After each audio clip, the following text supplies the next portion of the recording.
Kwa mkoa wa Tabora tuna tukio moja la mauaji ambalo limetokea katika wilaya ya Igunga,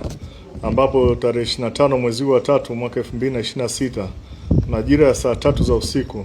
katika kitongoji cha Ibindo, kijiji cha Imalanguzu, kata ya Mwamakona, tarafa ya Igurubi, wilaya ya Igunga na mkoa wa Tabora, mwanaume mmoja aitwaye Bunzali Jidola, huyu ana umri wa miaka 30, ni Msukuma, mkulima na mkazi wa Imalanguzu, alimchinja kwa kitu chenye ncha kali mtoto wake mchanga wa miezi miwili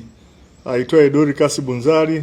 na kisha kumjeruhi kwa kitu hicho hicho chenye ncha kali mke wake aitwaye Geni Ndaki. Mke wake ana umri wa miaka 24, ni Msukuma na ni mkazi wa Butamisuzi, na kisha alitokomea kusikojulikana baada ya kutekeleza tukio hilo. Majeruhi ambaye ni mke wake alikimbizwa katika hospitali ya Nkinga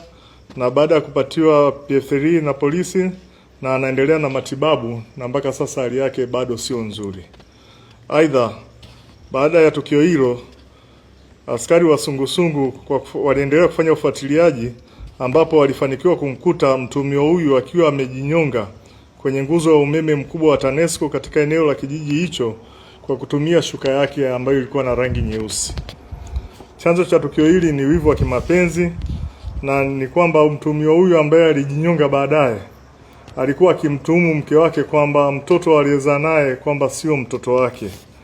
Na hii ilikuwa ni siku mbili baada ya kutoka katika eneo la machimbo namba 6 maeneo ya Bulangirwa yaliyopo katika kata ya Choma, wilaya Igunga, ambapo alikwenda tangu mwezi wa 8 mwaka 2025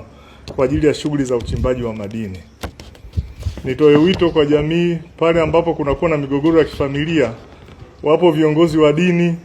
na viongozi wa serikali kwa ajili ya kushughulikia migogoro mbalimbali ambayo inaweza kujitokeza, na sio kujichukulia hatua ambazo kama alizochukua huyu bwana na mwisho wa siku kujiua yeye mwenyewe. Kitendo alichofanya ni kitendo cha ukatili mkubwa ambao hauwezi kukubalika kwenye jamii.